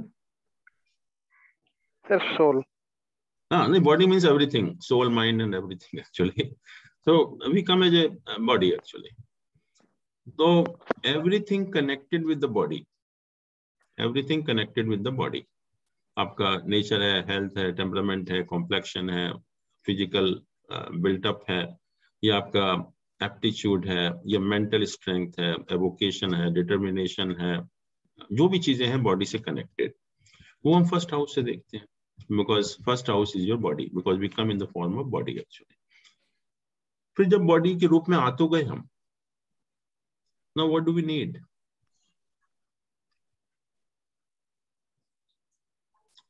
सेकंड स्टेप क्या है? भोजन, फूड, खाना। खाना। आते ही आप आज खाना खाना थोड़ी शुरू कर देते हैं, खाना कोई देता है ना आपको। Mind, soul, family, oxygen, family, parents. You need the means of sustenance, जो आपको पाल सके इस दुनिया में, जो है फैमिली, फैमिली, फैमिली, वेल्थ, आपका बोलना, फेस, जो भी चीज है उससे कनेक्टेड है। What is means of sustenance, जो आपको इस जीवन में जीने के लिए जरूरी है। उसके बाद आपके पास कुछ नहीं है, somebody should take care of you, somebody should take care of you. For that you need family, you need the wealth, you need the food, you need the speech, everything you can need actually. तो third, second house हो गया means of sustenance, जो आपको बढ़ने के लिए life में जरूरी चीजें होती हैं, वो सब चीजें आपके फैमिली है, वो they will take care of you, क्योंकि उस टाइम आप कुछ नहीं कर सकते। उस time somebody should take care of you. So all these things which are needed for means of sustenance that we examine from second house. फिर आगे बढ़ते हैं, थर्ड हाउस। थोड़ा बड़े होते हैं हम लोग, हमें दूसरों की हेल्प भी चाहती है, हेल्प से कुछ आगे बढ़ना शुरू करते हैं, कुछ काम काज करना शुरू करते हैं, कुछ कम्युनिकेट करना शुरू करते हैं। तो जैसे जैसे थोड़ा सा हम बड़े होते हैं, फिर हमारी सारी एक्टिविटीज शुरू हो जाती हैं, अपने आप भी हम थोड़ा बहुत काम करते हैं, कम्युनिकेट करते हैं, दूसरों की हेल्प से हम ग्रो करते हैं, आगे करते हैं। तो ये सारी चीजें, it means whatever you help you receive from others, what are your initiative, what are your efforts, तो ये सब चीजें जो है हम थर्ड हाउस से एग्जामिन करते हैं। थर्ड हाउस से हम इन सब चीजों को एग्जामिन करेंगे। फिर आप थोड़ा और बड़े हो जाते हैं। एजुकेशन भी सेकंड हाउस में आती है? नहीं, education is the primary level education, that is second house. But जब और बड़े हो गए आप, तो अब आपको क्या चाहिए? हाँ जी, थर्ड हाउस का एक बार बताएंगे, थर्ड हाउस का क्या हाँ, क्या मैं चीजें? डिटेल में आऊंगा, but you can say that help you receive in the life. Okay, तो दैट इज थर्ड हाउस। तो जब तक आपको हेल्प नहीं मिलेगी, यू कैन नॉट ग्रो। फिर आप फर्दर ग्रो हुए, बड़े हुए थोड़े से, फिर आप क्या करते हैं? बड़े होके कमाते हैं। कमाना तो अभी बहुत देर में है। शादी, विवाह, घर, घर, घर। You need the Marriage. basic, you need the basic comforts in the life. Mother है, जैसे एजुकेशन है, आपका मकान है, डोमेस्टिक एनवायरनमेंट है, घर का सुख है, वाहन का सुख है, तो बेसिक कंफर्ट्स आपको लाइफ में चाहिए। और उसमें आप फिर एजुकेशन भी करते हैं अपनी। एंड फोर्थ हाउस से जो हम एजुकेशन देखते हैं, that is basically basic level education, और हम कह सकते हैं कि प्रेजेंट टाइम में it is graduate level education. Graduate level education that we will see from 4th house. फिर हमने एजुकेशन भी ले ली, कंफर्ट्स भी हो गया। देन व्हाट वी डू, कमाते हैं फिर हम कुछ अपने इंटेलिजेंस का, क्रिएटिविटी का इस्तेमाल करते हैं। We try to create something, we try to. हाँ जी सर, स्पोर्ट्स में? हाँ, स्पोर्ट्स है आपका, एंटरटेनमेंट है, बच्चे हैं आपके, या आप कुछ और भी क्रिएटिव काम करते हैं। तो whatever you create in this life, that we see from 5th house. तो क्रिएट करते करते आप आगे बढ़ते हैं, और आगे बढ़ने में आपको कुछ प्रॉब्लम भी आती होंगी, शत्रु। हाँ, तो आपके जो अपोनेंट हैं, या आपके जो काम में बाधा डालते हैं, या आपको आगे बढ़ने से रोकते हैं, तो हम कहते हैं योर अपोनेंट्स। वो सारी चीजें आपके अपोनेंट हो गई। तो that we will see from 6th house. वो हम उसको 6th हाउस से एग्जामिन करेंगे। फिर उनके अपोनेंट्स को फेस करते हुए आप आगे बढ़ते हैं। Now it's a question of marriage, जिसको भोग स्थान कहते हैं, सेंसुअल प्लेजर कहते हैं, या बिजनेस वगैरह कहते हैं। तो ये हम 7th हाउस से देखते हैं। 7th हाउस इसलिए हमारा मैरिज का हाउस हो जाता है, या हाउसेज ऑफ सेंसुअल प्लेजर हो जाता है, या भोग स्थान हो जाता है। और 8th हाउस को हमने कहा लॉन्गेविटी का, मतलब we battle for the longevity. जो भी हम प्रॉब्लम आती है लाइफ में, उनको फेस करते हुए फिर हम आगे बढ़ते हैं। तो basically we battle for the longevity. और फिर 9th हाउस में हम जो हमारी जो रिलीजियस स्पिरिचुअल एक्टिविटीज होती हैं, धर्म का स्थान हम कहते हैं, हम धर्म वगैरह करना शुरू करते हैं। और 10th हाउस कर्म है, जो आप कैरियर कहें या प्रोफेशन कहें, जो आप कर्म करते हैं लाइफ में, वो 10th हाउस है। और कर्म किया आपने, सब कुछ किया, तो you need some gains also. So whatever gains you have in the life, that we see from 11th house. तो 11th हाउस को गेन्स का हाउस कहा, कि आय स्थान भी कहते हैं और गेन्स का हाउस भी कहते हैं। And 12th is the end of the life. 12th is the end of the life, that is salvation or expenditure, या end of the life. तो ये जो सारे houses हैं, they are basically the life cycle. They denote the life cycle of the native. कि जो भी आपकी life cycle है, उससे जो हमारा एक sequence है, उसी को ये 12 houses denote करते हैं। अब थोड़ा सा डिटेल में पढ़ें कि फर्स्ट हाउस मैंने कहा कि इसको हम तनु स्थान कहते हैं। तनु का मतलब बॉडी, तनु का मतलब बॉडी, तो इसको तनु स्थान भी हम कहते हैं। And Tanu means body. So we see body and everything connected with it. Body and everything connected with it. It means your health, nature, temperament, personality, your efforts, your energy, your mental strength, your willpower, determination, और आपके aptitude हैं, एवोकेशंस हैं, everything connected with the body, all virtues हैं आपके जो है, वो सब हम अपने फर्स्ट हाउस से एग्जामिन करते हैं. और first house becomes basically the house of your capability and potential. आपके अंदर कितनी कैपेबिलिटी है, तो वो फर्स्ट हाउस इंडिकेट करेंगे, क्योंकि that is your body and mind also. तो जब तक आप फिजिकली एंड मेंटली स्ट्रांग नहीं होंगे तो कुछ फायदा नहीं, you can not do anything in the life. तो इसीलिए कहा भी जाता है कि जो फर्स्ट हाउस है, if you want to get a good status, if you want to get a good position, the first house has to be strong. Without first house you cannot do anything in the life, because that is your capability, that is your potential. तो first house जो है body and everything connected with the body. Second house मैंने कहा means of sustenance है, means of sustenance, और वो ही आपके पोजेशंस हैं और what you are possessive about, वही आपकी फैमिली है, आपका वेल्थ है, आपकी ज्वेलरी है. और सबसे ज्यादा पजेसिव आप किसके लिए होते हैं? खाने के लिए, खाने के लिए. पजेसिव खाने के लिए कौन होता है? हाउस के लिए, फैमिली के लिए. क्या खाएंगे? Wealth. You are most possessive about your face. Face सुंदर दिखना चाहिए, तो face we see from second house. And when we see face, so everything on the face, eyes है, nose है, mouth है, ears है, everything on the face that we see from second house. तो naturally जब तक second house अच्छा नहीं होगा, you cannot be beautiful actually or handsome. तो सेकंड हाउस में हम वेल्थ हुआ, फैमिली हुआ, आपका स्पीच हुआ, आपका खाना पीना हुआ, आपकी आंखें हुआ, आपका मुंह हुआ, आपका नाक हुआ, आपका फेस हुआ, ये सब आपकी ज्वेलरी हुई, जिन चीजों के लिए आप बहुत ज्यादा पजेसिव होते हैं, वो सब चीजें हम सेकंड हाउस से देखेंगे. थर्ड हाउस मैंने कहा कि हेल्प यू रिसीव, ग्रो करने के लिए आपको हेल्प चाहिए, या एवरीथिंग दैट हेल्प्स यू, जैसे आपके को बॉर्न हो गए, आपके सिबलिंग हो गए, उनकी हेल्प मिलेगी आपको, नेबर की हेल्प मिलेगी, रिलेशंस की हेल्प मिलेगी, आपके हाथ हैं जिसको बाहुबल कहते हैं, बाहुबल का इस्तेमाल आप करना शुरू कर देते हैं, तो वो भी जो है वो हेल्प होता है. तो और ये हाउस है house of communication also, because start communicating.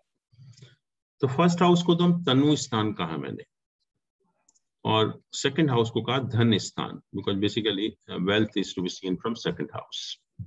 और थर्ड हाउस को कहते हैं सहज स्थान. सहज मीन्स को बॉर्न, आपके जो सिबलिंग होते हैं उनको सहज कहते हैं, तो थर्ड हाउस को हम सहज स्थान भी कहते हैं. फोर्थ हाउस योर कंफर्ट्स, और हमने इसको सुख स्थान कहा. सुख स्थान मतलब your comforts in the life. और कंफर्ट में सबसे पहले मदर हो गया, एजुकेशन हो गया, व्हीकल हो गया, होम हो गया, आपकी प्रॉपर्टी हो गई. All those things we try to see from fourth house. फिर पांचवा घर, पांचवें घर को हमने संतान घर कहा, संतान भाव, क्योंकि जो भी आप क्रिएट करते हैं इस लाइफ में, एंड संतान is also one of your creation, तो संतान भी हम जो इससे देखते हैं फिफ्थ हाउस से. और आपका जो भी इंटेलिजेंस है, जो क्रिएटिविटी है, आपका जो भी एंटरटेनमेंट है, स्पोर्ट्स है, पोइट्री है, रोमांस है, जो जिससे आप कुछ क्रिएट करते हैं लाइफ में, तो all those things we try to see from sixth house. और इसको हम शत्रु स्थान कहते हैं. शत्रु, सॉरी नॉट शत्रु स्थान, संतान भाव. फिर सिक्स्थ हाउस शत्रु स्थान, मैंने कहा कि जो भी आपके अपोनेंट्स हैं, अपोनेंट्स क्या हैं, आपके बीमारियां हैं, डेट है, एनिमीज हैं, डिस्प्यूट्स हैं, इंजरीज हैं लाइफ में. और इसको हम देखेंगे बाद में कि this is also known as the house of service also. But जो भी आपके जो मेन है, आपके जो अपोनेंट्स हैं, जो आपके काम में बाधा डालते हैं, आपको आगे बढ़ने में रोकते हैं, उसको हम सिक्स्थ हाउस से एग्जामिन करते हैं, और इसीलिए इसको शत्रु स्थान भी हम कहते हैं. Seventh house, seventh house means कि other persons in your life who are not your family members, other persons in your life who are not your family members. तो कौन लोग होते हैं वो? सबसे पहले आपका स्पाउस, जीवन साथी, आपका बिजनेस पार्टनर, या जिसके साथ भी आप कोलैबोरेशन करते हैं, कोई एग्रीमेंट करते हैं, कोई पार्टनरशिप करते हैं. So all those people will be seen from seventh house. और क्योंकि स्पाउस भी आपका is not a family member, तो spouse also be examined from this seventh house actually. और even when we play match, तो even the players on the other side, वो भी हम सेवेंथ हाउस से ही एग्जामिन करेंगे. और इसको हम कहते हैं कालत्र स्थान. कालत्र मीन्स स्पाउस, कालत्र स्थान. फिर एट्थ हाउस को कहा हमने हाउस ऑफ लॉन्गेविटी, आयु स्थान. आयु स्थान, तो your battles for the life, to save your life, trying to save your life. जो भी आप काम करते हैं, जो भी आपके हार्डल्स हैं, प्रॉब्लम्स आती हैं, आपकी लॉन्गेविटी है, इवन मोड ऑफ डेथ है, तो वो सारी चीजें हम एट्थ हाउस से एग्जामिन करेंगे. अब देखेंगे, you can find out from the eighth house कि what type of death you are going to have, whether it's a natural death or unnatural death, whether it's a peaceful death or the violent death. So that also we can see from 8th house. और 8th house बहुत important house है आजकल के time में, particularly marriage के लिए. तो इसको हमने मांगल्य स्थान बोलते हैं. मांगल्य का अर्थ होता है strength of the marital bond. Strength of the marital bond, कि जो वैवाहिक बंधन है वो कितना मजबूत है। अगर वैवाहिक बंधन मजबूत नहीं होता है तो नेचुरली शादी नहीं चलती फिर जो है। तो 8th हाउस से हम सेपरेशन, डाइवोर्स जो आजकल के टाइम में है वो भी हम 8th हाउस से एग्जामिन करते हैं। 8th हाउस से ही हम एक्स्ट्रा मैरिटल रिलेशनशिप भी एग्जामिन करते हैं, whether native is involved in the extra marital relationship or not. So that also we examine from 8th house. फिर कहा हमने कि मोड ऑफ डेथ, आपकी डेथ कैसे होगी, पीसफुल होगी या परेशान करके होगी, या नॉर्मल होती है या एबनॉर्मल होती है, वायलेंट होती है एक्चुअली में। तो वो भी हम 8th हाउस से ही एग्जामिन करते हैं। और 8th हाउस ही आप सब लोग इस क्लास में बैठे हुए हैं, तो that also because of the 8th house, because 8th house gives you knowledge in the occult subject. इस तरह की जो ज्योतिष वगैरह है वो भी हम नॉलेज जो है वो 8th हाउस से ही देखते हैं, कि 8th हाउस जब परमिट करेगा तभी आप एस्ट्रोलॉजी सीखेंगे यहाँ पर, नहीं तो नहीं सीख सकते एक्चुअली में। फिर 9th हाउस को कहा हमने धर्म स्थान, या हम कहते हैं योर फॉर्च्यून्स, जो भी आपके भाग्य हैं वो हम 9th हाउस से देखते हैं। जैसे फादर हुआ, हायर एजुकेशन हुआ, आपके मास्टर हैं, गाइड हैं, मेंटर हैं, गुरु है, रिलीजन है, all those things we try to see from 9th house. 10th house is basically karma sthan, तो इसको हम कर्म स्थान कहते हैं। And basically karma is the purpose of life. Purpose of life is to do some good karmas. तो जो भी हमारा करियर है, प्रोफेशन है, फेम है, स्टेटस है, पावर है, रिकॉग्निशन है, फेम है, पोजीशन है, जो भी है, anything connected with the profession, वो हम 10th हाउस से एग्जामिन करते हैं। फिर 11th हाउस को आय स्थान कहा, house of gains, house of gains. तो गेन तो सारे तरह के होते हैं, फाइनेंशियल गेन्स भी हो सकते हैं और स्पिरिचुअल गेन्स भी हो सकते हैं, बट जैसा हम पढ़ेंगे बाद में कि this is basically more concern with the spiritual gains which goes with your life, which goes with you in the next life. Financial gain तो हो गया क्योंकि we see all type of gains actually, but basically purpose is to see the spiritual gains. आपने कितने अच्छे काम किए और जो आपके साथ जाने वाले हैं उसको हम 11th हाउस से देखते हैं। फिर 12th हाउस है your loss, expenditure, salvation, punishment, hospitalization, all those things, your losses, that we examine from 12th house. तो ये हमारा लाइफ का साइकिल है और हम हर हाउस के सिग्निफिकेशंस और भी डिटेल में डिस्कस करेंगे नेक्स्ट टाइम। तो अभी एनी क्वेश्चंस, आपको कोई क्लैरिफिकेशन चाहिए तो?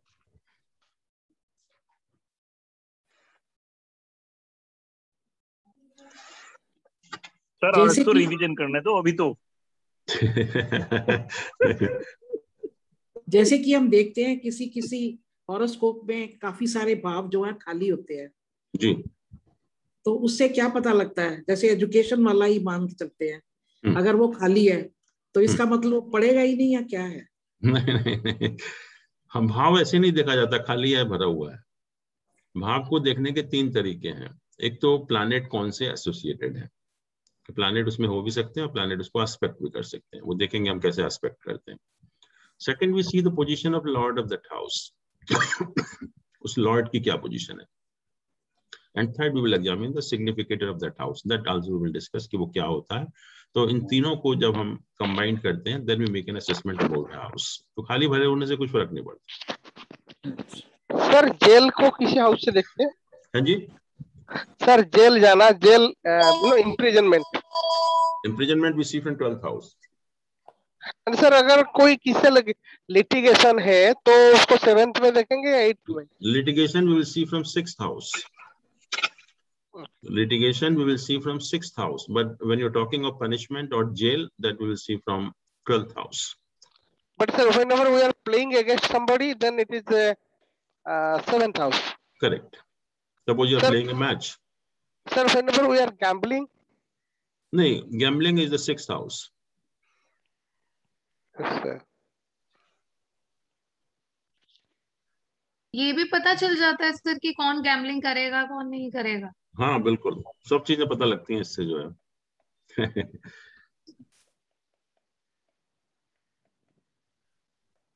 तो फिर मतलब उसकी अगर डेस्टिनी में है तो वो करेगा ही करेगा। डेस्टिनी कुछ नहीं होती, planets give an indication only कि this is likely to happen. Now it all depends on you how you take it.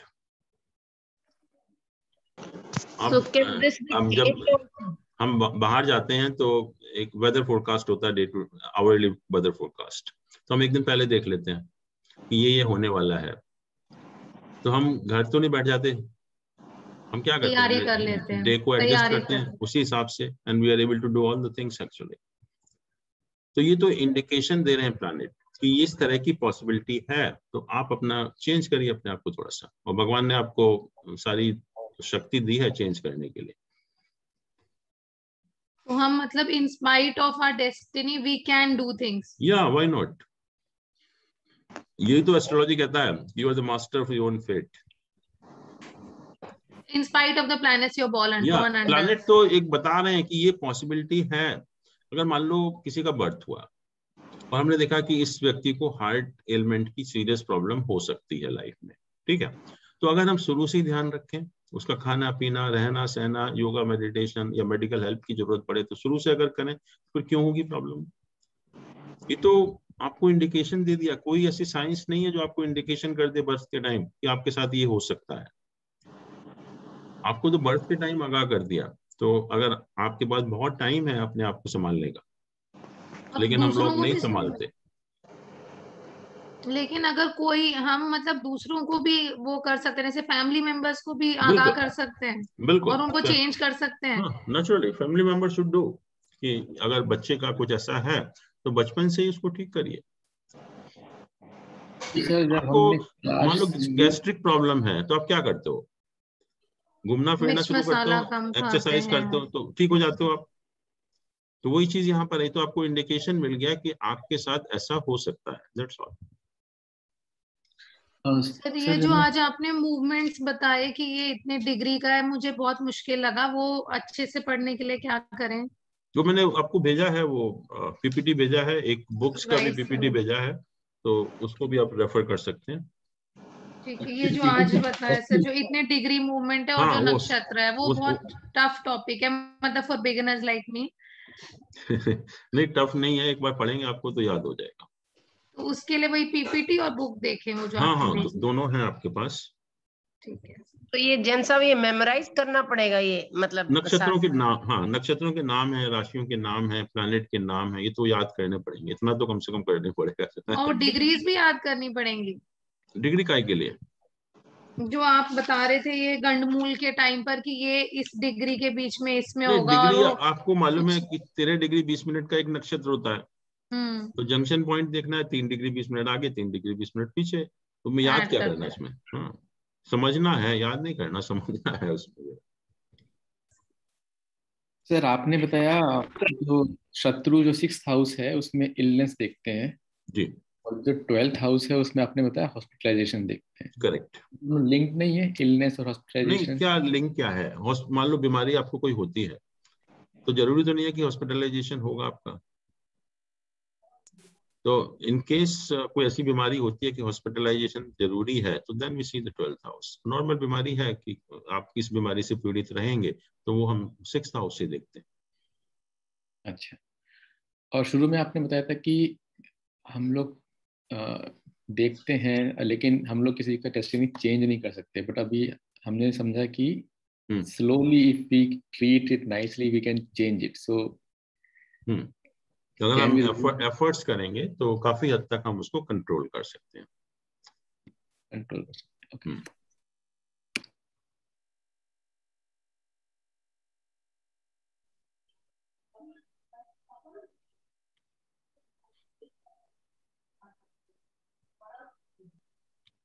Any other question?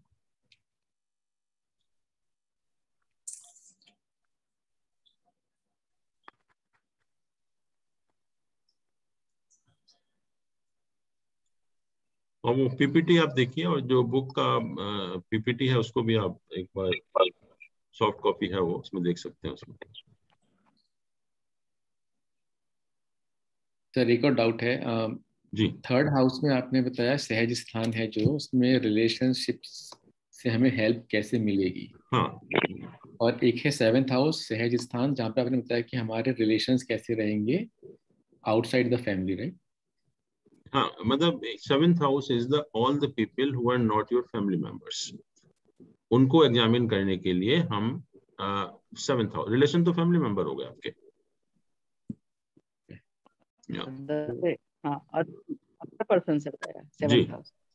हाँ जी, सेवंथ हाउस तो अदर पर्सन से बताया, फैमिली मेंबर से नहीं। या other persons who are not your family members. Got it. वो other person में कैसे पता चलेगा कि वो स्पाउस की बात हो रही है कि फ्रेंड्स की बात हो रही है या दोनों नेबर्स चीज, की हाँ, बात हो रही है? हम पार्टनर भी देखते हैं, बिजनेस पार्टनर भी इसी हाउस से देखते हैं, और जितना भी आपके स्पाउस होता है वो भी इसी हाउस से देखते हैं, दोनों चीजें इसी हाउस से देखते हैं। और तो आप एक हाउस से हम कई सारी चीजें देखेंगे, एक हाउस से जरूरी नहीं है कि एक ही चीज देखते हैं, इसी नंबर ऑफ थिंग्स। और सर ऐसा भी होता है कि ये प्राइवेट जॉब में होएगा, ये गवर्नमेंट जॉब इसको हाँ, मिलेगी, ऐसी चीजें भी होती हैं। बिल्कुल बिल्कुल। वो कैसे पता चलता है, मतलब सन किस क्या है? House? What is sun? Sun gives you authority. Okay. Sun is concerned with the government. Okay. So unless sun is well placed, you cannot get a position of authority in the government. So government में जाने के लिए and that to position of authority अगर लेना है आपको, तो sun has to be strong. और सर कॉलेज में एडमिशन लेने के लिए कौन सा देखना पड़ता है? मैंने कहा ना कि फोर्थ हाउस से हम बेसिक एजुकेशन देखते हैं, जैसे ग्रेजुएट लेवल की एजुकेशन। फिफ्थ हाउस से हायर एजुकेशन देखते हैं, जैसे पोस्ट ग्रेजुएट लेवल की हम एजुकेशन की बात करें। 12th के बाद जो आएगा वो तो, हाँ जी, 12th के बाद जो आएगा वो हायर एजुकेशन में आएगा ना, फोर्थ हाउस 12th के बाद फोर्थ हाउस। ठीक है सर। और जो रिसर्च लेवल की एजुकेशन देखते हैं वो हम 9th हाउस से देखते हैं। Okay sir, thank you. कोई बाहर जाएगा बच्चा, बाहर सेटल होएगा, ये हाँ, किस वो भी हम देखेंगे कि हम कैसे देखते हैं, दैट आल्सो विल सी। जब हम इसके डिटेल में सिग्निफिकेशंस डिस्कस करेंगे नेक्स्ट टाइम, तो देन वी विल सी कि वो हम कैसे देखते हैं कि बाहर जाने का and foreign settlement also. Sir दोस्तों को किस हाउस से देखें हम, फ्रेंड्स को? Fifth house. Thank you sir. Sir जैसे आपने पंचक वगैरह के बारे में यहाँ बताया, तो ऐसे क्या कोई राहु काल वगैरह के बारे में भी कुछ बताना है सर? हाँ, वो भी बताएंगे। जी जी सर। तो फ्रेंड्स के लिए फिफ्थ हाउस है या सेवंथ हाउस है? नहीं, फ्रेंड के लिए फिफ्थ हाउस। फ्रेंड नहीं होते, सेवंथ हाउस वाले फ्रेंड नहीं होते। Okay.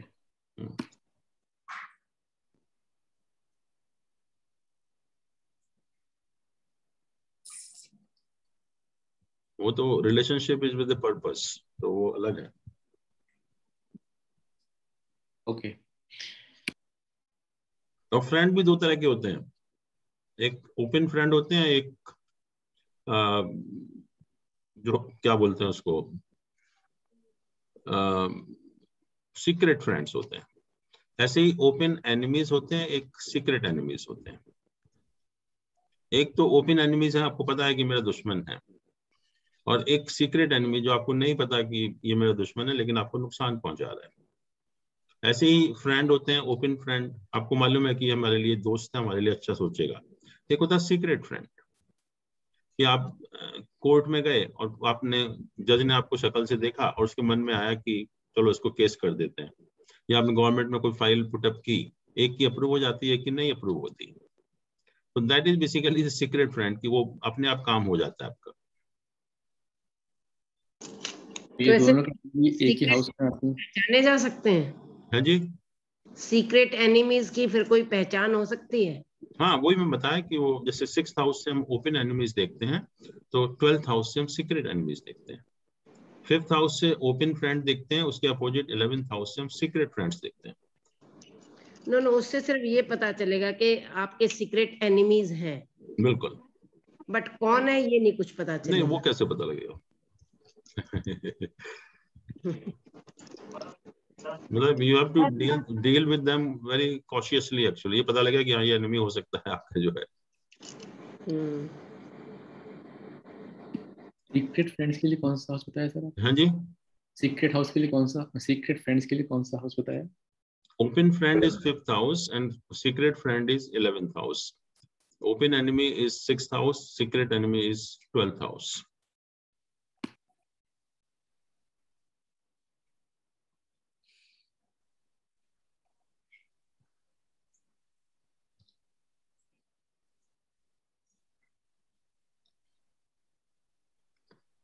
Chaliye, if there is no question, then we will continue tomorrow.